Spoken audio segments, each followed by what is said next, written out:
আসসালামু আলাইকুম।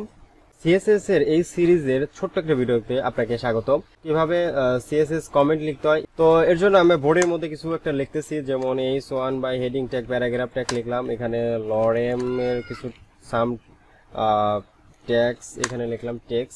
তো এরপরে এখানে মনে করেন একটা বাটন দিলাম, বাটন সেন্ট নামের। এরপরে H1 বা H3 দিলাম, এখানে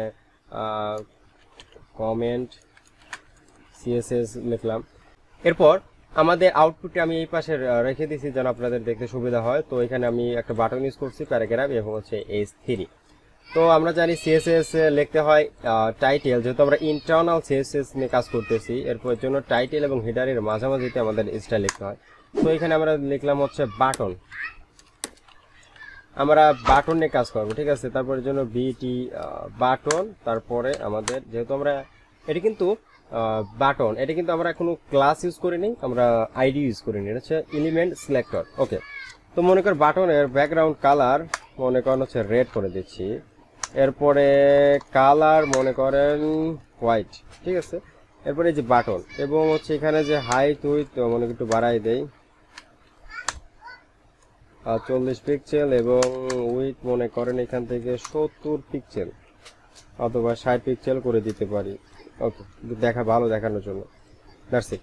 তো এখন দেখেন যে বাটনটা কিন্তু আমাদের একটু মানে কালার আসছে রেড কালার। ওকে, তো আমরা দেখেন এখানে কি করব, আমরা কমেন্ট নিয়ে কাজ করব। সো কমেন্ট বলতে কি, আমরা চাইলে এই বাটনটাকে আমরা কমেন্ট, সাপোজ মনে করেন আমাদের এই টেক্সটটাকে আমরা কমেন্ট করে দেবো। এর জন্য এই টেক্সটটাকে আমরা সিলেক্ট করে, আমরা সিলেক্ট রাখা অবস্থায় কন্ট্রোল এবং ব্যাক স্পেস চাপলে কিন্তু আমাদের এই টেক্সটটা কমেন্ট হয়ে যাবে।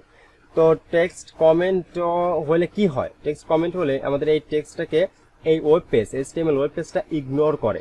তো এখন দেখেন HTML এবং CSS সকল মানে যে সকল টেক্সটগুলো কমেন্ট করে রাখি আমরা, সেগুলো কি করে, ইগনোর করে। তো এখন যদি ব্যাকগ্রাউন্ড কালার আমরা রেড দিছি, তো এখন যদি আমাদের পেজটা রিলোড করি, তাহলে দেখেন এখানে যে ব্যাকগ্রাউন্ড কালার রেড ছিল সেটা কিন্তু আর নাই, দ্যাটস ইট।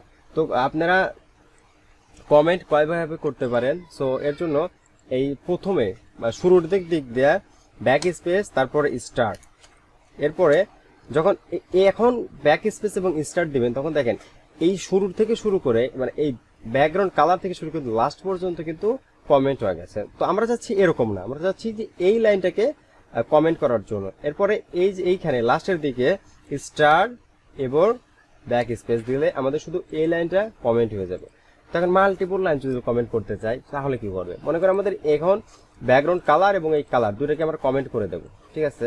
আচ্ছা, তো কমেন্ট করার জন্য কি করতে হবে, তো যেহেতু আমরা এই দুই লাইন মানে মাল্টিপল একের অধিক লাইন কমেন্ট করব, সেক্ষেত্রে আমরা এই ফার্স্টের দিকে যেখান থেকে কমেন্ট করব সেখানে আমাদের দিতে হবে ব্যাক স্পেস, এরপর স্টার। তো আমরা এইখানে যেহেতু কমেন্ট করবো দুইটি লাইন, তারপরে এখানে কি দিতে হবে, স্টার এবং ব্যাক স্পেস। তাহলে আমাদের দেখা যাবে যে এই দুই লাইন কিন্তু কমেন্ট হয়ে গেছে। অথবা আমরা এই দুই লাইনটাকে সিলেক্ট রাখা অবস্থায়, ঠিক আছে, সিলেক্ট রাখা অবস্থায় কন্ট্রোল তারপর ব্যাক স্পেস চাপলে কিন্তু একসাথে আমাদের এই দুইটা লাইন কমেন্ট হয়ে যাবে, ঠিক আছে। ওকে, তো এখন আমরা কমেন্ট কিসের জন্য করব, কমেন্ট অনেক সময় করতে হয়। সাপোজ মনে করেন আপনি এখানে বাটনে এইখানে আপনি কালার করছে, ঠিক আছে, এখন রিলোড করলে দেখেন এখানে কালার করছে। সাপোজ এখানে আর একটা বাটন আছে, ঠিক আছে, BTN। তো আচ্ছা, বাটনটাকে আমি ডিপের মধ্যে ঢুকাই দিই, ডিপ BTN বাটন আছে। তো এখানে মনে করো হচ্ছে সাবমিট নামের একটা বাটন আছে। এরপর রিলোড করলে কি আসবে দেখেন, তো এই সেম যেহেতু আমরা বাটন নিয়ে কাজ করতেছি, তো দুইটা বাটনের সেম কালার আসতেছে। তো আমরা কি করবো, এখানে সাপোজ মনে করেন এখন আমরা এই বাটন নিয়ে কাজ করবো না, আমরা শুধু এই বাটন নিয়ে কাজ করবো। তো এর জন্য কি আছে, ডিপের ভিতরে বাটন, তো আমরা এখানে ডিপ দিতে পারি। তাহলে কি হবে, এই বাটন আর কাজ করবে না, এই সেন্ড বাটনে আর কোনো কালার থাকবে না, ডিফল্ট যা ছিল সেটাই থাকবে। ওকে, তো এখন মনে করেন আমরা এখানে কিন্তু দুইটা বাটন আছে, এখন কোন বাটনে আমরা কাজ করতেছি এটা বোঝার উপায় নেই। সো এর জন্য আমরা এইখানে অথবা ভিতরে যে কোনো জায়গায় আমরা কমেন্ট করে দিতে পারি যে I do design deep BTN, ঠিক আছে। এরপর কমেন্ট করে দিলাম, মানে এখন আমি হয়তো একটা মানে ডেমো দেখানোর জন্য যে I do design deep button, ঠিক আছে। তো এইখানে মনে করেন এখানে বোর্ডের মধ্যে অনেক বাটন আছে, আমি কি করছি শুধু এই ডিপের মধ্যে যে বাটন আছে সেই বাটনটাকে এখানে ডিজাইন করছি, ঠিক আছে।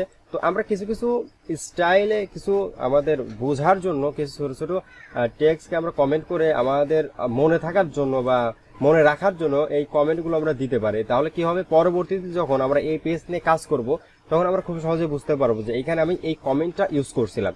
হ্যাঁ, আর ভালো ডেভেলপার হিসেবে কমেন্ট ইউজ করা খুবই জরুরি। ঠিক আছে, প্রত্যেকটা সেকশন পর পর কমেন্ট ইউজ করলে একজন যখন আমরা অফিসে কাজ করব বা বায়ারদের কাজ করব, তখন আমরা বায়ারদেরকে যখন কাজগুলো ডেলিভারি দেব তখন বায়ারও খুব সহজে বুঝতে পারবে।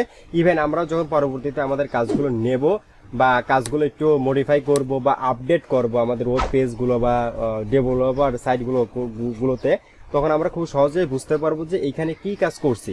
ঠিক আছে, সো এর জন্য কমেন্ট ইউজ করা খুব ভালো একটা অভ্যাস।